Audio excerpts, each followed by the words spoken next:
अजीत दादा शामिल हुए हैं सरकार में, तब से ये चर्चा चल रही है कि आप और आपके विधायक नाराज हैं, और अब तो बात ये आती है कि आप इतने नाराज हैं कि आप इस्तीफा भी दे सकते हैं। अरे मैं तो मेरा काम कर रहा हूँ, और ये सब जो हुआ है, जो अजीत दादा ने इस देश के प्रधानमंत्री नरेंद्र मोदी जी का नेतृत्व जो है वही देश को आगे ले जा सकता है। मोदी जी का नेतृत्व सक्षम है, हमारे भारत को महासत्ता की ओर ले जा सकता है, ऐसा विश्वास उन्होंने जताया है। और हमारे महाराष्ट्र सरकार ने जो विकास के काम किए, मैंने देवेंद्र जी ने पिछले साल में, इससे वो प्रभावित हो गए, उन्होंने विकास को साथ दिया है। और उनको जब पार्टी ये गठबंधन में जब उन्होंने आने का निर्णय लिया है, तो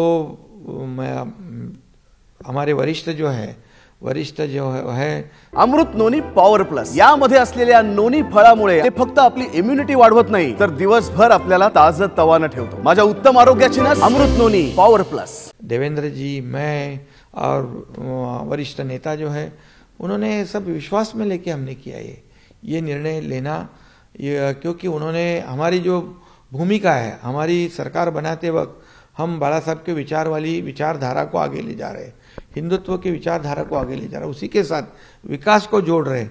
और पिछले साल में इतने बड़े पैमाने पर विकास हुआ है इस राज्य में कि वो अजीत दादा ने खुद ही स्वीकृत किया है कि ये विकास भी हुआ है और विकास को हम साथ दे रहे हैं।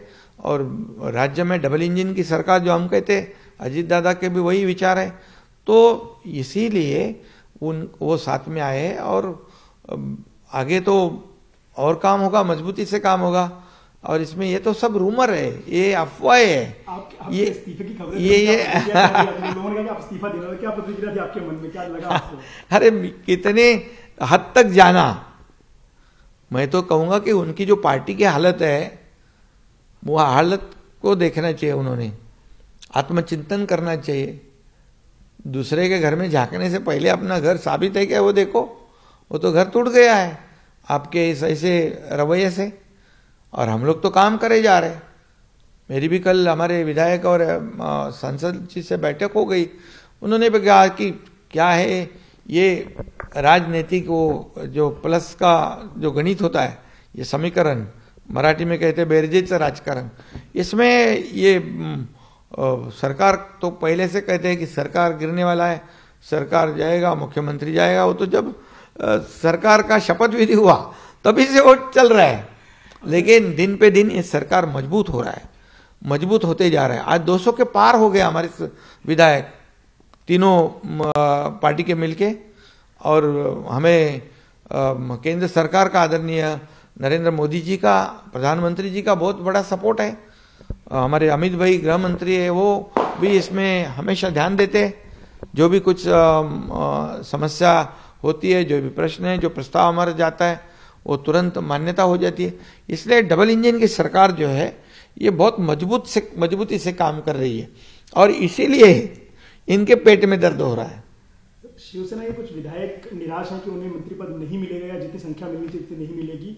इसको लेकर के आपने कहा कि बैठक हुई है, तो क्या उनमें निराशा है, कि सही में निराशा है? देखिए, उनको सब बातों जो भी हुआ है सब उनको बता दिया है, क्योंकि हम लोगों ने तो शुरुआत में सरकार में से बाहर चले गए थे, हम सत्ता में से सत्ता को छोड़कर चले गए थे। हमें क्या मालूम था क्या होने वाला आगे, लेकिन एक विचारधारा लेकर, एक भूमिका को लेकर हम लोग सरकार से, सत्ता से बाहर निकले थे। तो हम सत्ता के लालच में, कुर्सी के लालच में हम लोग ने निर्णय नहीं लिया है जो पहले लिया था, जो पहले सिर्फ सत्ता की लालच में निर्णय लिया था, कुर्सी की लालच में लिया था। हमारे विधायक लोगों ने तो क्या होगा आगे इसका भी कोई परवाह नहीं की थी। तो इसलिए ये जो अजीत पवार और उनके सहयोगी जो है वो साथ में आने से सरकार और मजबूत हो गया है, और जोर से इस राज्य का विकास होगा।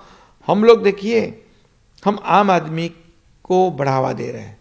यह हमारी सरकार जो है आम आदमी की, सर्वसामान्य लोगों के भलाई वाली सरकार, यही हमारा एजेंडा है। और मैं भी एक तो आम आदमी हूँ, मैं किसान का बेटा हूँ, एक ग्रास रूट से आया हूं और इतना सब काम हो रहा है, तेजी से डेवलपमेंट हो रहा है। हमारी सरकार जो है प्रो डेवलपमेंट है, प्रो पीपल है। और देखते हैं आप कितने बड़े बड़े पैमाने पर इंफ्रास्ट्रक्चर चालू है काम। देश में नंबर 1 का इंफ्रास्ट्रक्चर राज्य में शुरू है।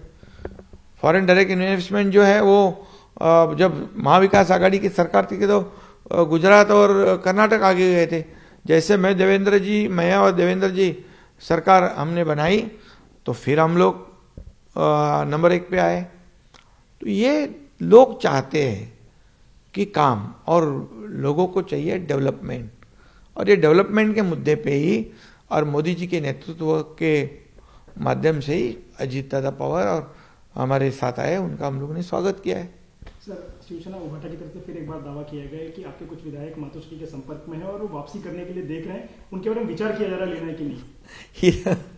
अरे 200 से ज्यादा इधर विधायक है, इधर इतनी मजबूत सरकार है। अभी जितने विधायक हमारे, उनके विधानसभा क्षेत्र में पिछले 2.5 साल में कितने पैसे फंड मिले, उसका अगर जायजा लेंगे तो पता चलेगा कि साल भर में उनको उनके विकास, चुनाव क्षेत्र के विकास के लिए काफी पैसे सरकार की वजह से मिले। सरकार ने उनको फंड्स दिए हैं, सरकार ने उनके चुनाव क्षेत्र के कई प्रकल्प है उसे मान्यता दी है, काम शुरू हो गए। तो जहां घर में बैठने वाले सरकार, घर में बैठने वाले मुख्यमंत्री के पास कौन कभी जाता है क्या उल्टा? ये तो अफवाह है, उन्होंने नाम तो बताना चाहिए कौन है उनके संपर्क में। ये तो अफवाह पहले दिन से है, शुरुआत से जब हम गुवाहाटी में थे तब से है। इतने लोग हमारे संपर्क में हैं, एक भी का नाम नहीं बताया। अभी बताओ, मेरी चैलेंज है। और हमारे सभी विधायक जो है चुनाव क्षेत्र में काम हो, विकास हो, जिन्होंने उनको चुन के दिया है उनको न्याय मिले, यही भावना हमारे विधायक लोगों की है और सांसद जी की है, वो हम कर रहे हैं। शिवसेना सरकार में है, भाजपा सरकार में है, एनसीपी भी आ गई है। अब लोग कह रहे हैं कि कांग्रेस से भी कुछ लोग सरकार में आने के लिए उत्सुक हैं और उनसे कुछ बातचीत चल रही है। अशोक चौहान का भी नाम आ रहा है सामने। नहीं, अभी मुझे पता नहीं उस पर, अभी मेरी किसी से चर्चा नहीं हुई है। लेकिन ये सरकार बहुत मजबूती से काम कर रहा है। 2024 के लोकसभा का चुनाव जो होगा वो आदरणीय नरेंद्र मोदी जी प्रधानमंत्री, उनके नेतृत्व में इस महाराष्ट्र में 45 प्लस ये सीटें आएगी। इतनी बड़ी ताकत है और इतने बड़े बड़े काम हम लोगों ने किए हैं। और इसके बाद जो विधानसभा का चुनाव है उसमें भी पूरे थम्पिंग मेजोरिटी से अभी हमारे पास 200 से ज़्यादा लोग हैं। तो निश्चित रूप से ये ऐतिहासिक रिकॉर्ड ब्रेक दोनों चुनाव हो गए और इसी से डर गए सामने वाले, और इसी से ऐसे उठपटांग बातें करते, मुंगेरी लाल के हसीन सपने देखने दो उनको। सर, एक आखिरी सवाल, 3 पार्टियां एक साथ हैं तो आने वाले दिनों में स्थानीय निकाय चुनाव भी होंगे, विधानसभा चुनाव आने वाले हैं, लोकसभा चुनाव है, तो उसमें सीटों के बंटवारे को लेकर कोई फॉर्मूला है? क्योंकि लोगों में सबसे बड़ा संभ्रम है कि सीटें कैसे बटेंगी, उस पर विवाद होगा। देखिए, लोकसभा विधानसभा चुनाव में तो कोई दिक्कत नहीं है। जो है विधायक, उनकी सीटें बरकरार रहेगी, जो बचेंगे उसमें हम तीनों मिलके ये कर लेंगे, कोई प्रॉब्लम नहीं है, बिल्कुल प्रॉब्लम नहीं आएगा। स्थानिक निकाय वहाँ के जो स्थानिक जैसे वहाँ का परिस्थिति वैसे जैसे जैसे होगे वो उसके ऊपर निर्णय लेंगे। लाल मातीतली कुस्ती म्हणजे